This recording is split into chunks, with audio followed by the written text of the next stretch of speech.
Para todo o estado de Goiás, no comando da TV Goiânia, Canal 11 TV Aberta, começa agora mais uma edição semanal do programa Pode Cá Liberados, comigo e com a Leila do Vôlei. O entrevistado é o histórico relator de 3 assuntos importantes e fundamentais para o país: o fim da reeleição no Executivo, o Código Eleitoral e a Lei do Orçamento. A seguir.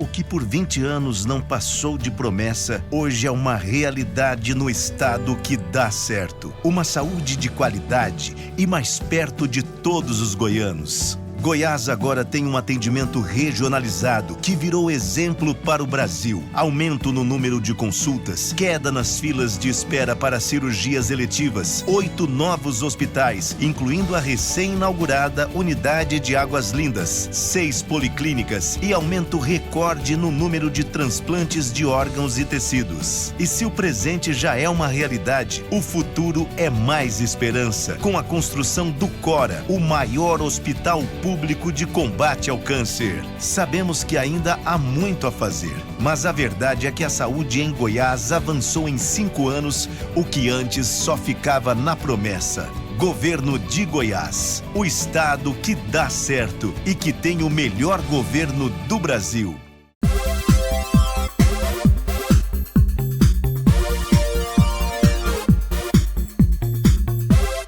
Podemos entrar aí nas suas casas? Se vocês permitem, agradecidíssimo e de coração aberto, sincero, o desejo de Deus, saúde, alegrias e vitórias em suas vidas de seus familiares e amigos. Hoje é sábado, 10 da noite, dia de mais uma edição semanal do programa de entrevistas Pode Cá Liberados para o mundo inteiro, no comando da TV Meio, a emissora que mais cresce no país, em todas as TVs abertas, agora Minas Gerais, SBT, Alterosa, São Paulo, Grupo Tati, Rio de Janeiro, Onda Play, Brasília, TV Brasília, Rede TV. Agradecidíssimo a todas as emissoras parceiras fechadas, abertas, Sky, Net, Claro, e no mundo inteiro as TVs Smarts por todos os aplicativos. Bem, gente, hoje é dia de uma entrevista muito especial com um articulador político, com um homem do Piauí, reconhecido em todo o país, psiquiatra. De vez em quando aqui nesses 5 anos e 7 meses de mandato eu quase pedi socorro a ele. E aliás ele ajudou a salvar a minha vida quando eu tive um AVC ao lado da minha companheira de entrevista deste programa, que é simplesmente a genial Leila do Vôlei das quadras do mundo inteiro para a vida pública, dando exemplos no Distrito Federal e, se Deus quiser, a próxima governadora. Ela estava comigo e eu tive um AVC no primeiro ano de mandato, 2019, e o médico psiquiatra, simplesmente piauiense, Marcelo Castro, com Otto Alencar e com o Nelsinho Trade, que eu mordi o dedo dele, tem a marca até hoje. Então eu não posso deixar de ser grato a um homem desse. E que alegria, Leila, minha irmã, a gente poder entrevistar Marcelo Castro, que vai ter uma responsabilidade que pode ficar na história do Brasil. Ele vai ser o relator da minha proposta do fim da reeleição no Executivo para prefeitos, governadores e presidentes, irmã. Verdade. Primeiro, cumprimentar mais uma vez, irmão, de estar aqui contigo, entrevistando o Marcelo, né? Marcelo é, assim, digamos, aqui dentro do Senado, é um senador meio que coringa, ele pega cada, né, Marcelo, cada desafio, também tem um código eleitoral. Então, assim, aí voltando ao médico, ao psiquiatra, certamente o Marcelo deve fazer consultas extras aí, não só contigo, mas com a maioria aqui. Mas é um prazer, viu, senador? Prazer tê-lo aqui conosco no Pode Cá. Bom, o prazer é meu, quero cumprimentar o amigo Cajuru, a Leila, nosso colega aqui do Senado, cumprimentar os telespectadores e me pôr aqui à disposição de vocês. Como psiquiatra, você conseguiria dizer para nós se tem algum político que nem Freud resolveria o problema? Hã? Pô, esse é um campo fértil, né? Fértil. Porque a gente fica observando as pessoas, o comportamento das pessoas, né? A gente carrega consigo aquele viés da sua profissão. Então o psiquiatra sempre está olhando assim o comportamento das pessoas, como as pessoas se conduzem, a sensibilidade, né? Então isso a gente termina observando, né? Aqueles que fogem assim da normalidade, né? São Ele está olhando para mim, não sei É, porquê. Não, você viu que ele não olhou para mim olhando também. pra câmera, Ele olhou para a Leila. É porque você que tinha levantado a questão, né? Mas isso é normal, né? Na verdade, nós somos representantes da sociedade. Claro. Né? O que nós temos aqui no Senado, na Câmara, né? É uma síntese da sociedade brasileira. Então tem de tudo, né? E isso não escapa aos olhos do psiquiatra, né? Não tem como a gente fugir dessa análise, né? Aquelas pessoas mais extravagantes, né? Aquelas pessoas... A gente fica de vez em quando dando um diagnóstico num, do outro, tá? Vai. E certamente Tudo te bem. ajuda, né, Marcelo? Assim, querendo ou não, essa questão de avaliar, de ser psiquiatra, eu particularmente vou dizer que eu não tenho a menor dúvida que isso ajuda, porque eu já estive com você em reuniões em que houve confrontos e tudo, e você nunca altera Não, o tom. nunca. Né? Sempre muito educado, muito equilibrado. Certamente ser um psiquiatra ajuda muito nesse universo nosso tão diverso, tão complexo e agitado que é a política, não é? Não, isso é sem dúvida. Ajuda a gente nas relações humanas, né? Sim. Porque você convive, imagina a clínica que você faz, atendendo as pessoas, tudo isso aumenta a sua capacidade de compreender a alma humana, né? Nas suas ambições, nas suas fraquezas, nas suas vicissitudes. E isso, é evidente, é um capital muito grande que um psiquiatra entra na política. Claro que a política é muito mais forte, né, do que tudo isso daí, o interesse da política, o jogo político, fala muito mais alto. Mas não deixa da gente estar aqui e acolá fazendo, às vezes involuntariamente, uma análise do perfil psicológico de uma pessoa, né? Você, com a experiência que tem, nascido em 1950, está com 74 anos de idade, numa saúde plena, graças a Deus. Marcelo Castro, do Piauí. Qual a cidade mesmo? Esqueci o nome da sua cidade. São Raimundo do Nonato. Isto, São Raimundo, É a exatamente. cidade que tem a Serra da Capivara, A Serra da Capivara. que tem os sítios arqueológicos mais antigos das Américas. Eu não sabia disso. Pois é, porque a teoria do povoamento das Américas vem pelo Estreito de Bering, né? Da Rússia, né? Os orientais entraram e foram povoando primeiro a América do Norte, a América Central, a América do Sul. Então os sítios arqueológicos vêm sempre nessa sequência. Foi bom demais falar da sua cidade para a gente tomar conhecimento. Leila, eu convivi com Tancredo Neves, fui assessor de imprensa dele. Uma vez, Marcelo, ele disse o seguinte para mim: Cajuru, tem muito político que precisava fazer terapia, precisava ter um psiquiatra semanalmente, um psicanalista semanalmente. Ele falava isso, o Tancredo. Aí cabe uma pergunta para ti. Você acha que realmente o político deveria entender que para conviver aqui no dia a dia, você precisa ou de um psiquiatra ou de um psicanalista? Porque eu tenho o meu para aguentar esse Senado aqui. O meu se chama Arnaldo Madruga. Não, Caju, sinceramente eu acho que não, né? O político tem que entender de psicologia humana, né? Ele tem que aprender o trato, né, para lidar com as pessoas, né? Tem que saber respeitar as pessoas, considerar. Isso aí é essencial, essa atenção que o político tem, né, na política, com as pessoas, isso aí é fundamental para a pessoa crescer. Quais são os políticos que crescem normalmente?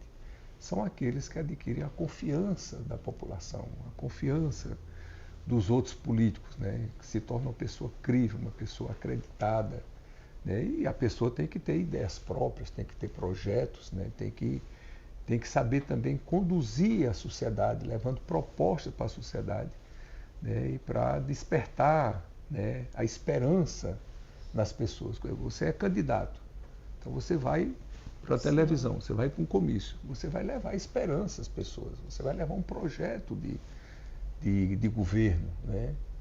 Então isso aí é muito importante que o político saiba, né?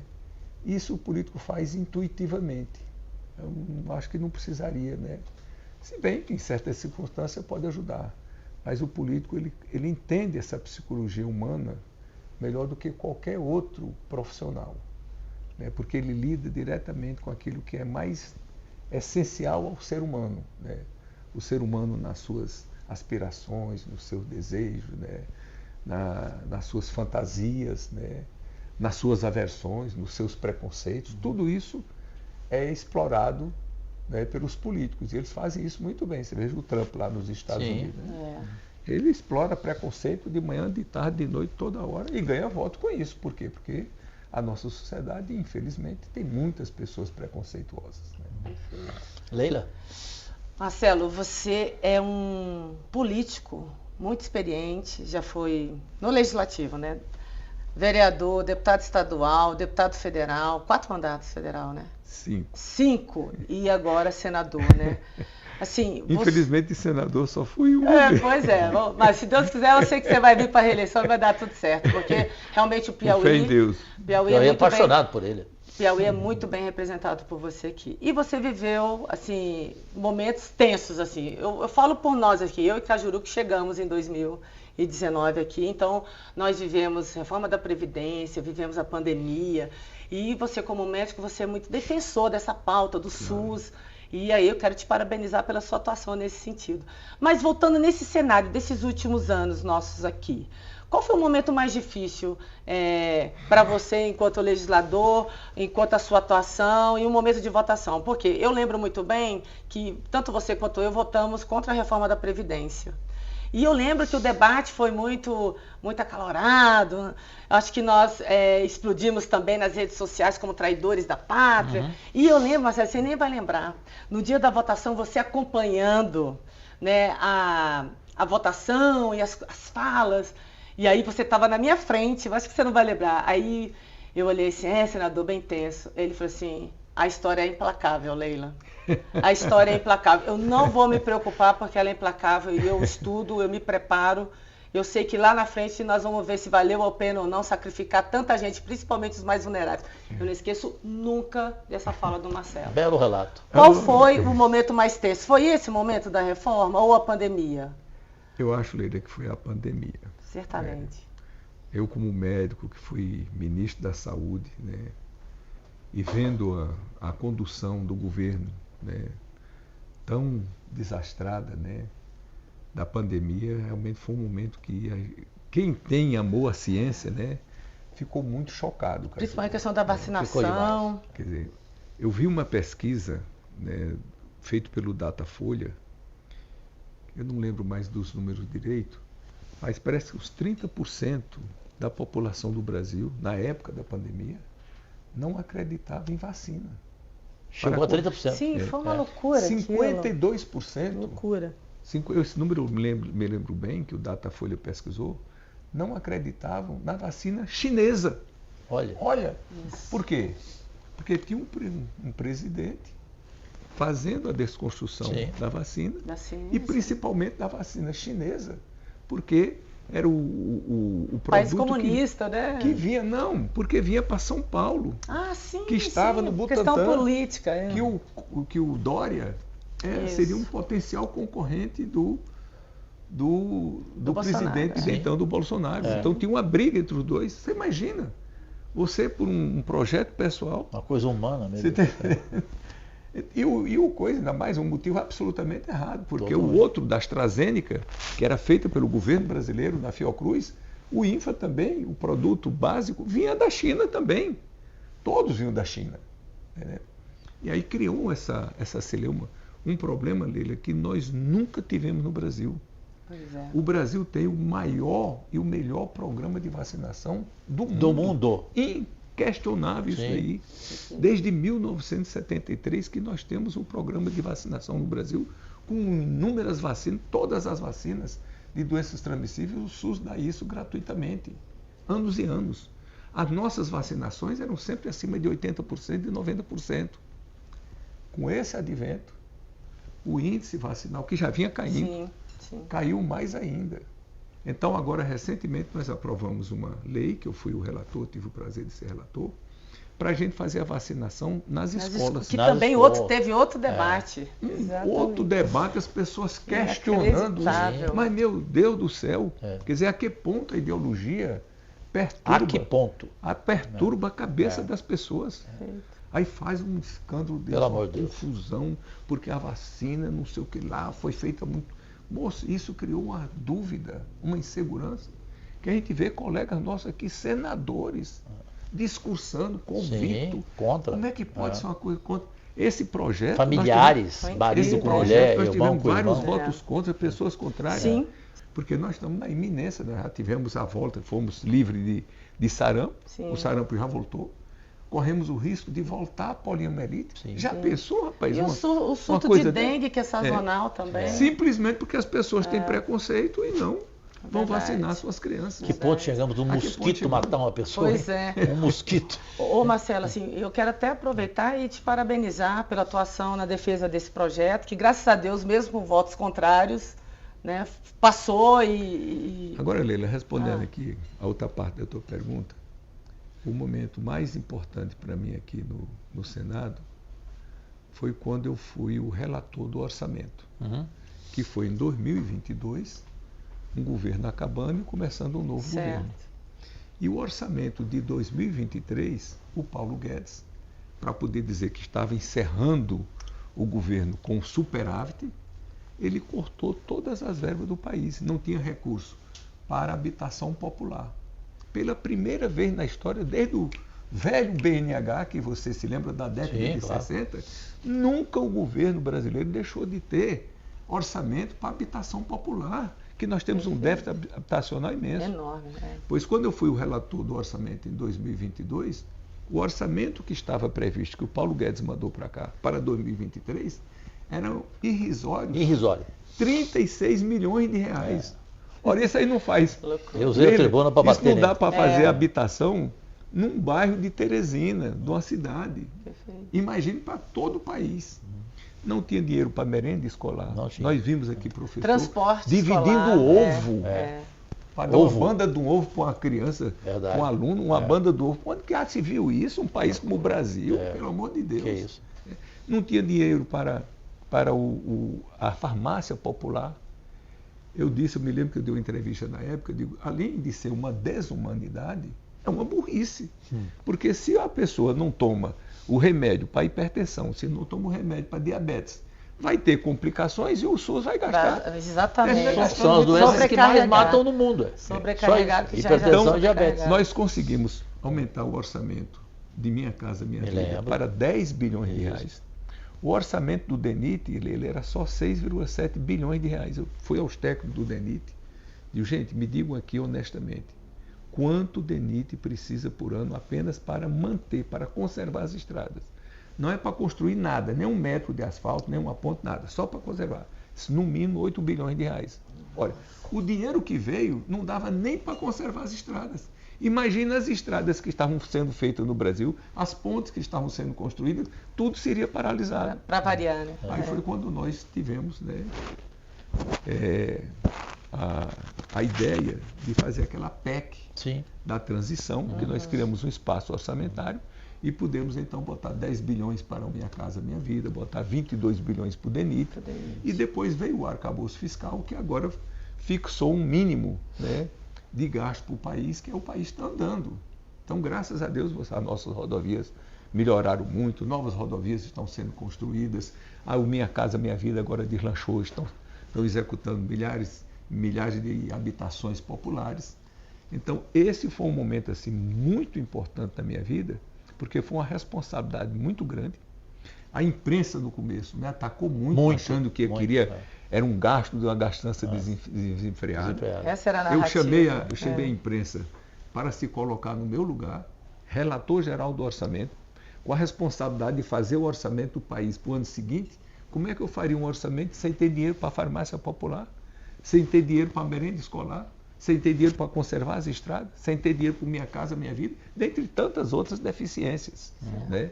E graças a Deus, no final do meu trabalho, já estava a imprensa toda do nosso lado, a sociedade toda do nosso lado. E assim nós conseguimos a maioria, que foi uma PEC de 2/3 aqui na Câmara, 2/3 no Senado, e aprovamos, e foi o que eu penso, né, honestamente, e eu concordo, que garantiu que o governo Lula não Porque ele entraria completamente colapsado. Colapso.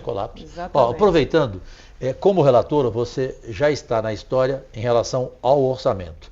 Leila, nós temos o primeiro menor intervalo da televisão brasileira e voltaremos com a segunda parte do Podcast Liberados. Vocês estão entendendo aí, brasileiras e brasileiros, nossas únicas vossas excelências, a importância dessa entrevista, o que nós estamos tomando conhecimento e você aí do outro lado, analisando e comentando nas redes sociais, à vontade, por fineza, YouTube, Instagram, Facebook, TikTok.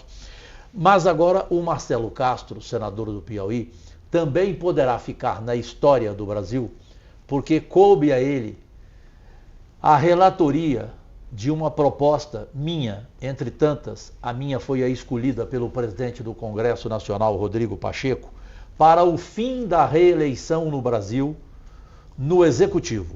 Prefeitos, governadores e presidentes, a partir de 2030, teriam um mandato não de 4, e sim de 5 anos, e na minha proposta também, eu apresento o alinhamento das eleições no país a cada 5 anos e não eleição a cada 2 anos, acabar com essa farra, na minha opinião. É o que nós vamos, Leila e eu, conversar com Marcelo Castro a seguir sobre o fim da reeleição que caberá a ele, nesta minha proposta, a relatoria, que é o papel mais importante, indiscutivelmente. Voltamos já.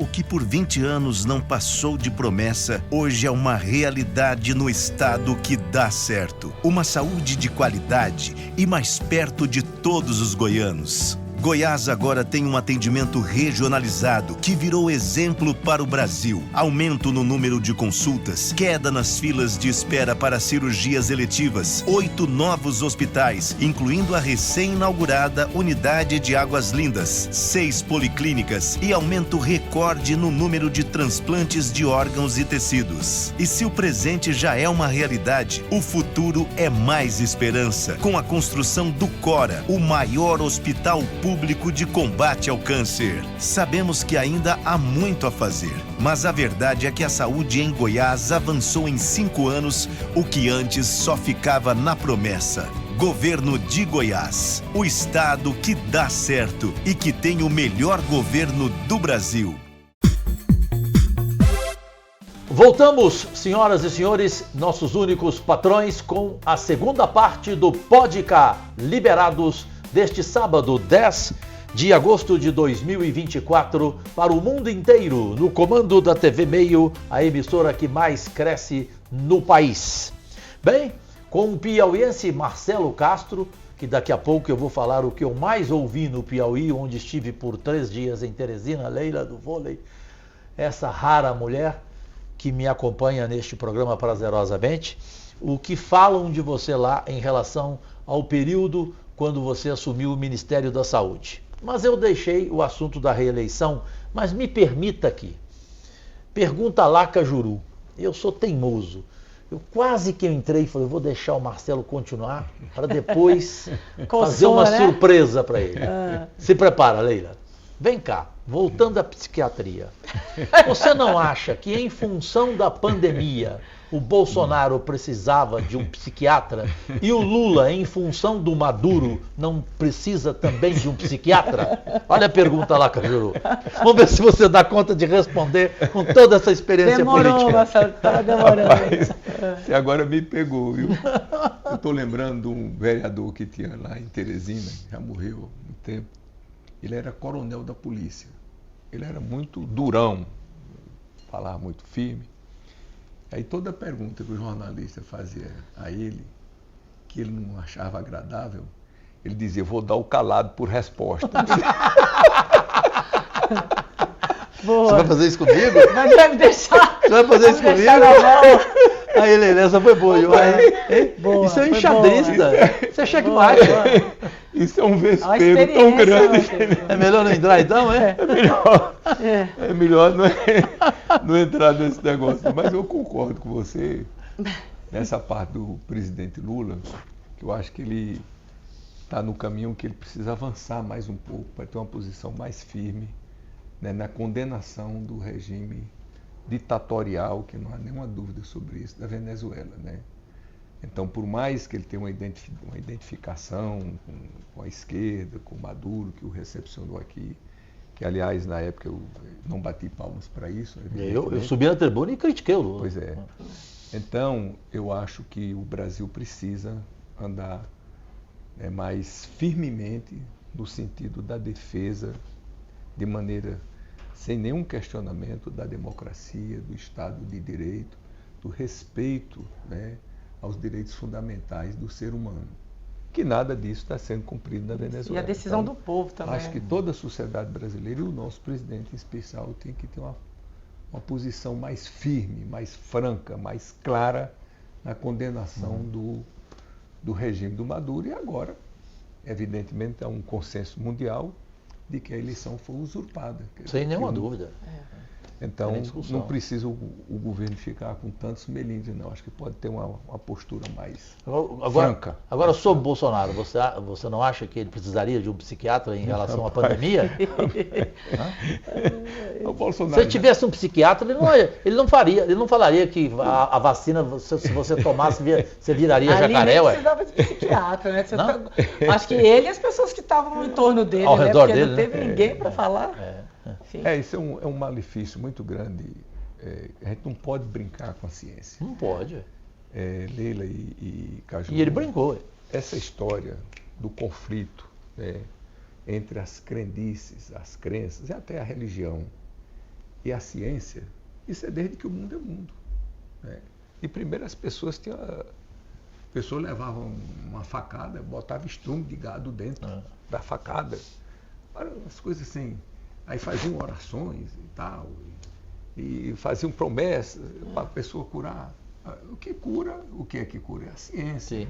É a vacina, é o antibiótico, são os meios hoje que tem de diagnósticos, os meios cirúrgicos. Quantas pessoas hoje morrem de infarto do coração? Quantas pessoas não são salvas, né?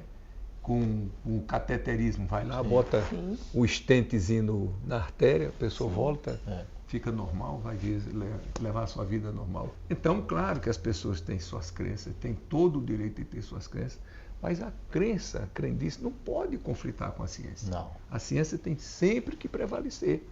Agora, o que você pode fazer é o mau uso da ciência. Isso é a política que faz. Quer dizer, você faz uma fissão nuclear.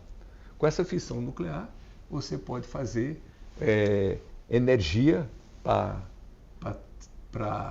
atender, né, toda a necessidade. Sim. Você pode fazer uma bomba atômica. Isso é a política que decide, né? Mas a ciência você jamais pode se posicionar, né, numa posição contra a ciência. Então, do ponto de vista assim, do Bolsonaro, do que ele fez, o que eu reputo assim, de mais grave, né, foi o não compromisso dele com os princípios democráticos e com a negação da ciência. Então, essa é a crítica que eu faria assim, né, de dizer assim, bom, o Bolsonaro foi isso, bom, todo governo tem acerto, tem desacerto, mas dissesse assim, os dois pontos mais negativos, eu acho que foram esses aí. Eu vou passar para a Leila o assunto do fim da reeleição, até para saber, eu ainda não tive a oportunidade de conversar contigo. Você é a favor ou contra o fim da reeleição no Executivo? Eu sou a favor do fim da reeleição. Eu acho que, principalmente no Executivo, a gente vê, enfim, inúmeros exemplos aí, que o primeiro mandato é ótimo, e o segundo já está pensando em outro cargo e se larga o Estado. Eu tenho visto muito isso, eu não vou citar exemplos aqui, e eu acho que política ela não é profissão, assim, principalmente no Executivo. Acho que tem que se ter uma responsabilidade muito grande com a gestão. A gestão ela é importante e ela é uma ação diária, né? Então, quando você está num primeiro mandato, já focando no segundo, muitas vezes você deixa de cumprir o seu papel. Então, eu acho assim que você estendendo um pouco esse mandato, acho que está na mão do nosso relator, né? De quanto será, se é 5 ou 6 anos. Porque tanta gente queria ser escolhida para ser o relator, eu acho que é fundamental. Eu sei disso. Eu sei que tem muita gente interessada. Mas eu acho que é uma responsabilidade muito grande. O Executivo, eu tive a oportunidade de ser uma humilde secretária de Estado que foi do esporte. E a gente sabe das dificuldades que é o Executivo de fazer a política chegar lá na ponta, né, senador? Então, eu acho que o compromisso do Executivo é muito sério. E não dá para ter aventureiro. Não dá. E tem que ser pessoas compromissadas. Então, assim, essa questão da reeleição é muito séria. Então, assim, eu espero... Assim, já vou dar a minha opinião. Em melhores mãos, impossível. Porque, assim, o Marcelo já me mostrou várias vezes que ele é muito sério. Inclusive, depois eu vou... A gente ouvindo depois essa questão da reeleição, eu quero ouvir um pouquinho dele também, porque ele tem outro relatório importantíssimo, não só para nós aqui, mas né, para a classe política e também para a bancada feminina, Sim. que é a questão do Código Eleitoral, que estava engavetado aí há um bom tempo, né, Marcelo? E que agora se tirou da gaveta. E quem é o relator? Graças Marcelo a Deus, Castro. o sério e comprometido Marcelo Castro. Então, vou deixar para ele falar um pouquinho da reeleição aí, depois a gente entra também no Código Eleitoral. Eu só queria te agradecer, porque eu sei que você concordou com o presidente Rodrigo Pacheco, que colocou o nome dessa PEC, Emenda Cajuru, PEC Cajuru, o fim da reeleição. Não precisava nem colocar meu nome. Mas eu tenho certeza que ela pode ficar na história do Brasil, essa minha PEC, principalmente por causa do relatório do Marcelo Castro, e por causa do entendimento dele que agora o Brasil vai tomar conhecimento, porque vai caber a ele, e ele já deve estar, né, com isso na cabeça no dia a dia, porque a partir de agora, em agosto, nós vamos começar os debates com grandes personalidades. Vai Michel fazer Temer, audiências, vai ter né, audiência audiências. pública, correto? Todo mundo Então, participar. Marcelo, por favor, com esse assunto que o Brasil quer te ouvir. Bom, Cajuru e Leila, eu reputo uma das coisas mais importantes que nós podemos fazer para melhorar a gestão pública no Brasil é pôr fim à reeleição de cargos executivos, né? De prefeito, governador e presidente da República. Então, eu fui escolhido para ser o relator da PEC, que me orgulha muito de ter a autoria do nosso colega aqui, o Cajuru, né? Então, quando se discutiu a reeleição no Brasil, Cajuru, eu era deputado estadual. Eu não votei nela aqui. E na época eu já dizia, não vai dar certo. Não tem como dar certo. Isso com os costumes que nós temos aqui no Brasil. Isso foi no governo Fernando Henrique. Fernando Henrique, eu em lembro 1997. Certo, né? isso aí. Para ele disputar a reeleição em 98. Sim. Né? E aí foram cometidos vários erros. Primeiro, para manter o mandato do Fernando Henrique, se colocou também para governador e para prefeito. Sim. Para quê? Para não ficar muito evidente que seria para... Perfeito. E aí foi um triplo erro, né? Triplo erro. Além de presidente, que devia ter sido só para presidente, depois ficaria mais fácil de reparar, depois para governador e para prefeito. Qual é a minha experiência aqui, que eu sou um observador atento, cuidadoso da gestão pública, de prefeito, governador e presidente da República? Que numa regra geral, Leila, numa regra geral, todos, prefeitos, governadores, presidentes, que vão para a reeleição, eles abusam do poder. Sim. Total. A regra, Bom que você foi direto. a regra é o abuso do poder. É. Ah, mas fulano não abusou. É Usa exceção. a máquina, sim, com certeza. É exceção. Ah, o prefeito tal não... Eu não conhecia essa sessão. Às vezes tem um prefeito que está assim tão bem avaliado, Cajuru, que tem 80% das intenções de voto, o adversário tem 5%, 10%. Não há necessidade dele abusar, que ele já está praticamente reeleito. Eu analiso muito assim, Cajuru, acho que é um vice de psiquiatra, a cabeça da pessoa. A pessoa está com a cabeça no lugar, ele não pensa bem outra solução. Então, quando um prefeito ou o governador, ou o presidente, vai tomar posse, ele já está pensando na reeleição. Está entendendo? Então, na hora que ele vai organizar o secretariado dele, ele já está pensando como é que vai escolher. Continuar.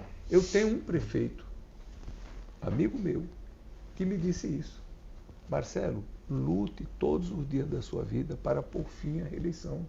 Isso é um malefício muito grande. Eu fui eleito prefeito da minha cidade, comecei a escolher o meu secretariado. Quando eu vi, eu estava escolhendo todo mundo em função da minha reeleição. E não em função de uma boa gestão. Que às vezes as coisas podem coincidir, às vezes não são antagônicas. Mas eu gosto de citar esse exemplo, Cajuru. Suponhamos que um prefeito seja eleito, que vai escolher o seu secretariado. Do secretariado, Qual o mais importante? Talvez o mais importante seja o da educação. Sim.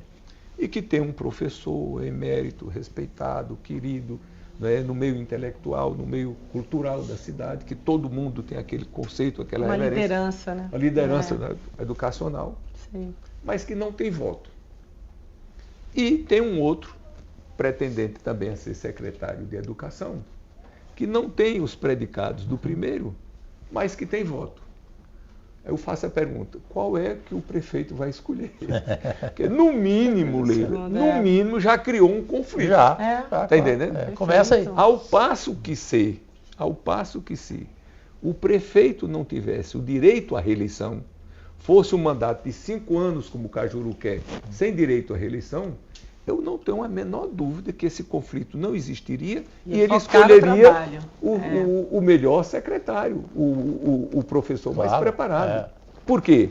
Porque ele, sabendo que o seu mandato tem um fim, 5 anos, que ele não vai para a reeleição, ele vai procurar escolher os melhores para poder fazer uma gestão e deixar a sua marca. Deixar um legado. Não uma composição política, nada disso. Ora, deixar um legado e depois voltar depois de 5 anos. Agora você veja os nossos presidentes da República. A pessoa que chega a ser presidente da República, senador já é difícil. Poxa vida. Somos 81 no meio de 203 milhões de brasileiros. Senador da República, um só. Todos os nossos presidentes da República, não foi só o Bolsonaro, não.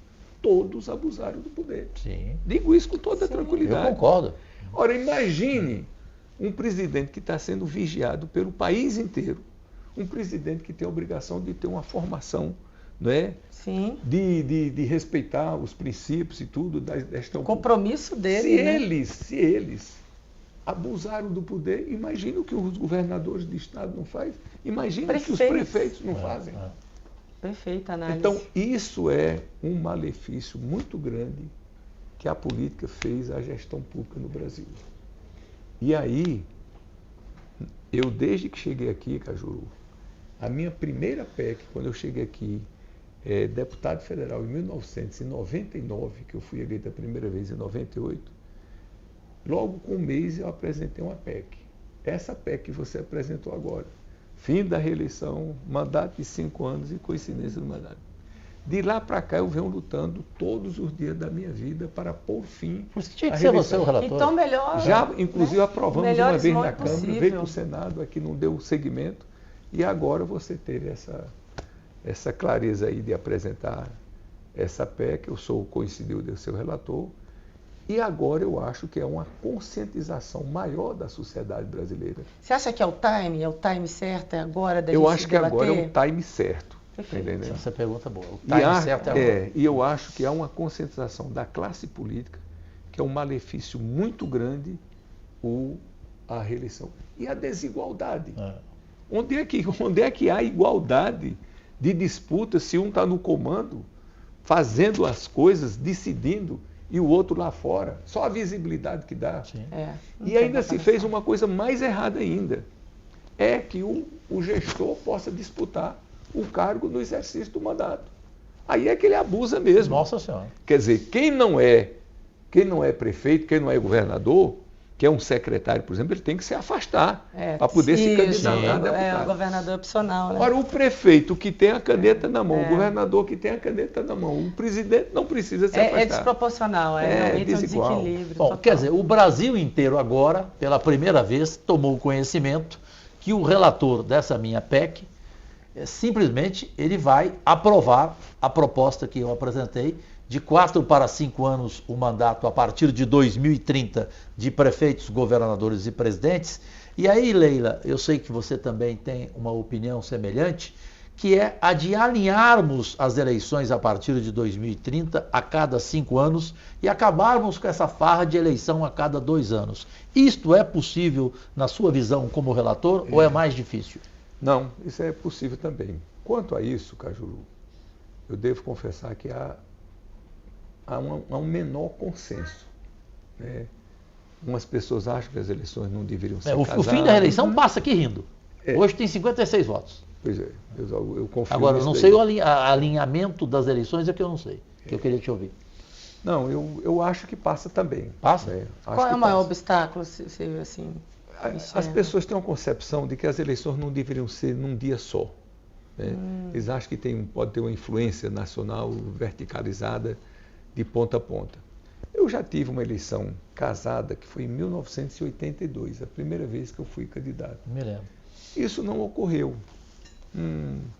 A realidade municipal fala muito mais alta, a realidade estadual fala muito mais alto do que a realidade nacional. É claro que há influências nacionais, mas não é assim tão marcante. Eu não tenho receio de advogar pela coincidência das eleições. Eu sou mais a favor da coincidência das eleições do que da não coincidência. E você também, Leila? Também. É? Também sou a favor. E você acha que aqui passa também? Você acha, fala Marcelo? Aqui no Senado? É aqui no Senado. Aqui eu acho que esse filho mais aí é esse termômetro do Marcelo Marcelo. acha que passa, eu também acho. Eu acho que tem o meu apoio e o seu, mas eu a tenho gente conversado com todo mundo. Hoje são 56 votos favoráveis. Não, da minha PEC. Da sua PEC. Da emenda Cajuru. Da reeleição. Do fim da reeleição. Agora, Mas na Câmara, é uma pergunta pela experiência que você tem muito mais do que eu e a Leila. Na Câmara. A Câmara não sei, não peguei ainda. Se aumentar o mandato de deputado, passa na hora. Para sentir a temperatura, não. Porque para alinhar a cada 5 anos, não aumentaria o mandato de um deputado? Não? Não pode aumentar. Você tem que estabelecer que a partir daquela data o mandato será de 5 anos. Mas você não pode estender porque isso é inconstitucional. O Supremo já tem decisão sobre isso. A gente não pode fazer. Mas por que a dúvida se a Câmara aprova ou não o que nós vamos aprovar aqui, o fim da reeleição? Não, eu não sei porque eu não peguei a temperatura ainda da Câmara. Não conversei com os líderes, mas eu acho que é um tema que tem hoje um consenso muito forte, né, na classe política. E o desgaste que e a desnecessidade que tem de se fazer eleições de 2 em 2 anos. Pelo amor de Deus. Os prefeitos hoje perderam a capacidade de planejar os seus municípios a médio e a longo prazo. Sim, perfeitamente. Por quê? Eles têm que ficar envolvidos com eleição todo o tempo. Um prefeito vai eleito hoje, toma posse, vai renegociar os débitos que a prefeitura, que eles sempre dizem que o prefeito antecessor deixou. Vai organizar o secretariado. Quando a gestão vem funcionar, vem engrenar, já está de junho para frente. No ano seguinte, já tem eleição de governador, presidente, deputado estadual, deputado tudo federal. De novo. Mas o prefeito não tem nada a ver com isso na eleição municipal? Tem sim. Porque se o prefeito apoiar um deputado estadual ou federal, né, no município dele e der menos votos do que o adversário dele que perdeu, ele já se desacredita, se descredencia para ir para a reeleição. Já enfraquece. Tá entendendo? Aí ele tem que se envolver na eleição. Termina paralisando as obras, né? Tem aquele período proibitivo de transferência de recursos e tudo mais. É um transtorno. Vem o 3º ano, ele executa as obras. No 4º ano ele já vai para a reeleição. Então o prefeito passa todo o tempo fazendo reeleição. E outro aspecto que eu queria chamar aqui, Cajuru, que é uma coisa que está me chamando muita atenção, que já vem de muito tempo, como é que está ocorrendo com os prefeitos. Aqui eu sempre procuro ver a cabeça da pessoa. Claro. Um prefeito que passa 8 anos à frente do município, aquilo é muito tempo. 8 anos é tempo demais. Ao ponto que, normalmente, do ponto de vista psicológico, o prefeito que fica 8 anos à frente da prefeitura, ele fica achando que a prefeitura é dele. Cajuru, isso é normal, isso é do ser humano. Se ele passa 8 anos... Ele se empodera ali. Pronto. Ele passa 8 anos à frente da prefeitura, ele já incorpora a prefeitura ao seu modo de vida. Quer dizer, a maneira da pessoa viver, o modo da pessoa viver, já está incorporado à prefeitura. Aí quando você diz, quando ele raciocina, bom, a partir de 1º de janeiro de 2025, eu não vou ser mais o prefeito. Ele entra em pânico. Ele não sabe mais viver sem a prefeitura.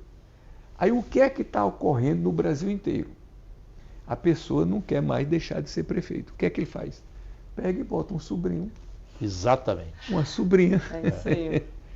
Para ser prefeito no seu lugar, para ele continuar mandando. Claro. E voltar 4 anos depois. Ou um tio. Ou quando não tem um tio, um sobrinho, uma sobrinha para botar, o que é que ele faz? Ele escolhe um dos seus secretariados. Do grupo político. Aquele que ele mais confia. O mais competente, o mais preparado? Não. Ele escolhe o mais submisso. Claro, o que vai aceitar as ordens dele. Que ele fica pensando que vai mandar. Está entendendo? e bota para ser o sucessor dele. Isso é uma continuidade do poder. Total. Que fere de morte o princípio... Isso é dinastia. O princípio federalismo. Perfeito. Está entendendo? O princípio federalismo. O princípio do republicanismo. Que a ideia do republicanismo é exatamente essa, de não ter uma continuidade, de haver sempre alternância do poder. Então, isso é uma coisa muito prejudicial à gestão. E aí nós só podemos pôr fim a isso daí, cortando, quebrando esse ciclo, esse né, ciclo. Marcelo? Bem, nós temos agora a última parte do Pode Cá Liberados. E veja bem, a história que tem um Marcelo Castro como homem público. O orçamento, já falamos aqui, acabamos de discutir e vocês tomaram conhecimento de tudo sobre o fim da reeleição no Executivo. E a Leila fez a colocação brilhante de que a gente não pode esquecer que é outra relatoria para ficar na história nas mãos de Marcelo Castro, que é o Código Eleitoral, Leila. Então, essa sua pergunta fica para a volta nossa do menor intervalo na televisão brasileira. E ele rindo já e olhando ele já sabe o que eu vou perguntar. Voltamos já e já.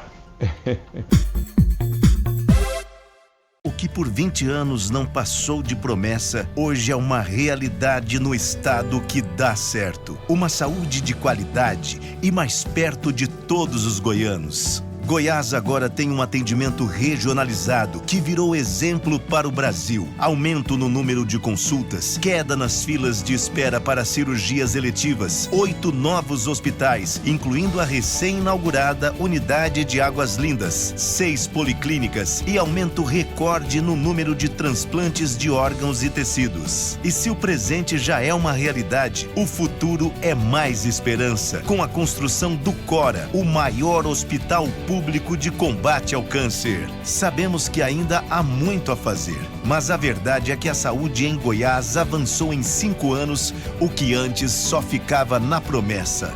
Governo de Goiás, o estado que dá certo e que tem o melhor governo do Brasil.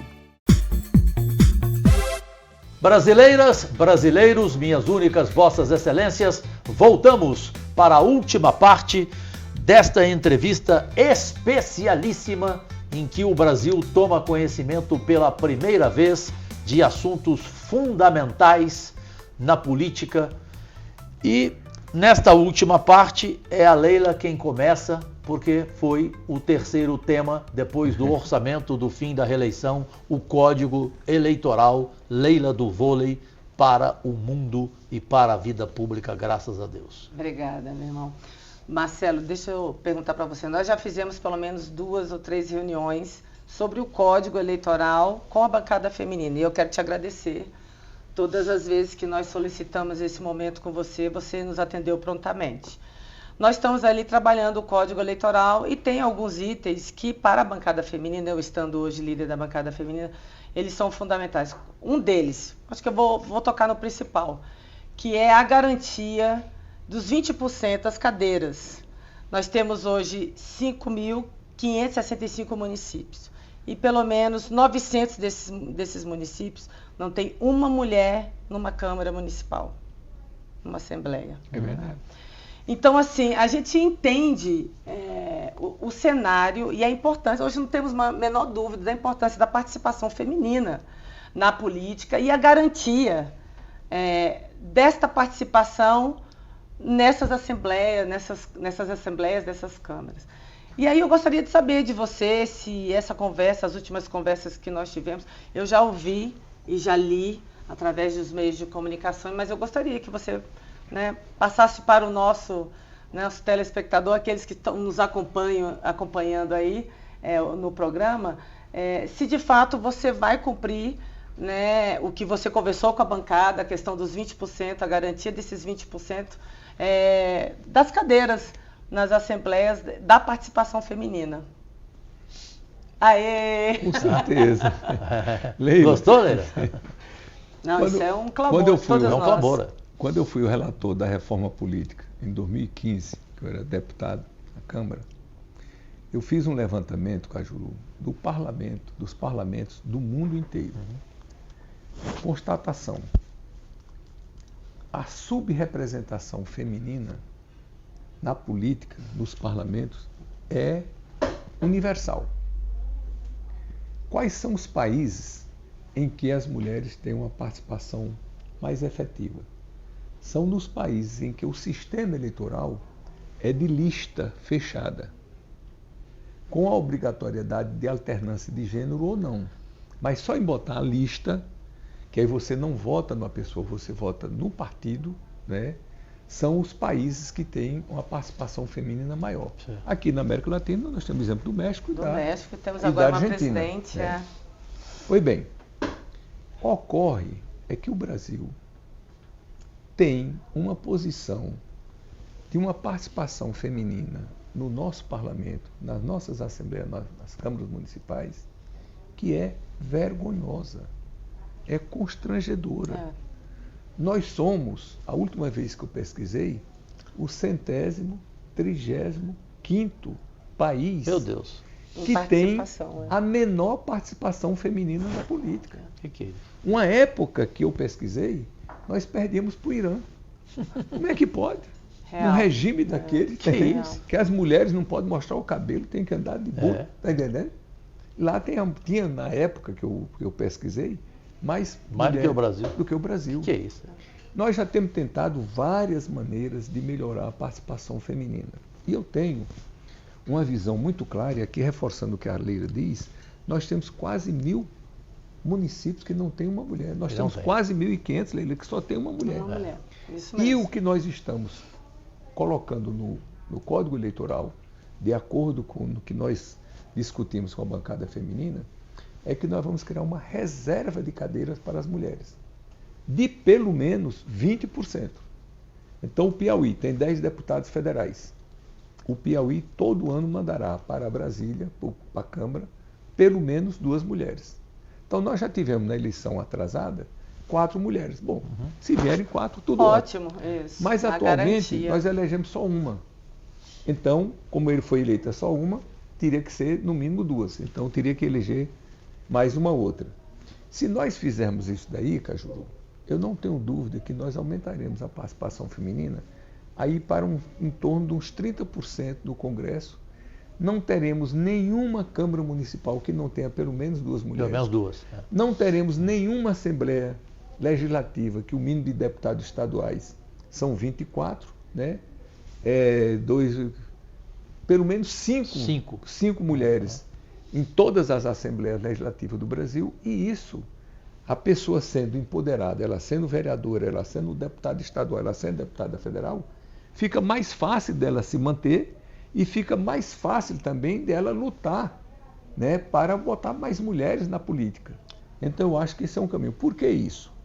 Por que é que o Brasil precisa disso daí? É por causa do nosso sistema eleitoral. O nosso sistema eleitoral, eu gosto de dizer que é o pior do mundo. Do mundo. Eu adoro quando você fala isso. Por quê? Porque nós fizemos uma cópia errada. No mundo, Leila, existe basicamente 2 sistemas eleitorais. O majoritário distrital, que é o da França, Inglaterra e Estados Unidos, as democracias mais antigas da Terra, né? Algumas das suas ex-colônias.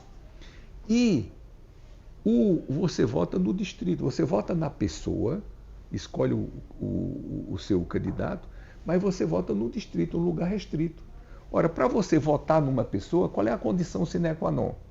É que você conheça essa pessoa. Claro. Está entendendo? Aí, para você conhecer, tem que ser num local restrito. São Paulo, na eleição passada, teve 3.000 e tantos candidatos, a deputado estadual e federal. Como é que o eleitor vai tomar conhecimento de 3.000 candidatos? Isso é um absurdo. Isso é uma falta de lógica completa. Total. Então, nós colocamos o sistema proporcional, que no mundo inteiro, quando você bota o sistema proporcional, o eleitor não vota no candidato, ele vota no partido. Porque o sistema proporcional pressupõe exatamente isso. Um sistema de ideias, de conceito. Porque você votava no candidato, aí disse, não, isso está errado, nós temos que votar, não é nas pessoas, nós temos que votar na ideia. No Partido Comunista, no Partido Socialista, no Partido Trabalhista, no Partido Cristão, no Partido Conservador, no Partido Liberal, e aí você forma os partidos. Se você está votando num partido, numa ideia, você não vota em pessoas. Aqui no Brasil, nós aprovamos o sistema proporcional e ao invés de fazer como todo mundo faz, todos os países do mundo faz, que quando o sistema é proporcional, você vota no partido e não na pessoa, nós votamos na pessoa. Exato. Aí nós criamos situação tão absurda de que quando as pessoas vão para uma eleição, um deputado estadual, um vereador, um deputado federal vai para a eleição, o maior concorrente dele, o maior adversário dele na eleição é o companheiro de partido dele. Ora, como é que as pessoas estão no mesmo partido, comungam das mesmas ideias, lutam pelas mesmas causas, e quando chega na eleição vocês são adversários? Então, como o nosso sistema, as campanhas são individualizadas, são caríssimas, em nenhum lugar do mundo as eleições são tão caras quanto no Brasil. Sem dúvida. Tá entendendo? E o dinheiro está mais na mão dos homens do que das mulheres. Essa Muito não mais. tem a menor dúvida em dizer que é a causa principal da sub-representação feminina na política. Perfeitamente. Então, como o nosso sistema eleitoral é muito difícil da gente mudar, já tentamos várias vezes e nunca conseguimos. O primeiro relator que teve para mudar, que defendia o sistema deles, foi o Caiado, que hoje é governador do Goiás, do seu estado, né? Como é muito difícil você mudar esse sistema, nós estamos encontrando uma saída que, pelo menos, fica numa situação mais confortável, de fazer uma reserva de cadeiras para as mulheres. Então, o parlamento brasileiro, todo o parlamento brasileiro, com Câmara Federal, Assembleia Legislativa, Câmaras Municipais, terão obrigatoriamente que ter, no mínimo, 20% de cadeiras de mulheres. Então, é a maneira que eu acho que a gente pode avançar para aumentar a participação feminina na política. Infelizmente, televisão é tempo, uma entrevista dessa precisava continuar, mas vamos ter outro... O político fala demais. Não é. Não, mas Pelo contrário, você é objetivo e muito reto, né? É fácil te interpretar, né? Você tem uma capacidade absolutamente rara. Leila, vamos então para o quadro e fecharmos mais um Podcast Liberados para o mundo inteiro, no comando da TV Meio, a emissora que mais cresce no país. Defina em uma palavra. Sempre começa o quadro com Leila, do vôlei para o mundo. Marcelo, defina Lula. Um vencedor. Bolsonaro. Rapaz, vou dar um calado por resposta. Essa foi ótima. Essa do vereador foi muito boa. É um grande líder brasileiro, né? Que realmente tem uma parcela muito grande da população que o segue, né? Fernando Henrique Cardoso. Grande homem, né? Culto, preparado, digno, um grande... Uma palavra. Uma palavra só, né? Um democrata. José Sarney. Um homem culto. Haddad. Haddad competente. O governador do Piauí, Alberto. Um gênio, um homem super inteligente. O Alberto Silva? É. Um homem super inteligente. A medicina. Salva vidas. Psiquiatra. Uma pessoa sensível. Política brasileira. Conturbada. Marcelo Castro. Pessoa simples. Mas de uma capacidade política, foi show articulação, de bola. preparo de impressionar. Que entrevista, Leila do Vôlei. Obrigado, irmã, por mais uma companhia no Podcast Liberados. Obrigado, Deus, saúde a você, a sua família, Marcelo. E continue nos ensinando aqui, porque fazer parte de um Senado Federal, tendo a oportunidade de dividir opiniões e de aprendermos cada vez mais com homens da sua qualidade, da sua envergadura, para nós é só privilégio. É um privilégio. E a vocês, obrigada, um ótimo final de semana, Deus, saúde, e nós voltamos no próximo final de semana com mais uma edição do Podcast Liberados em rede mundial de televisão. A reprise desta entrevista é na próxima quarta-feira, às 11h30 da noite, para o mundo inteiro. Agradecidíssimo. Tchau, tchau.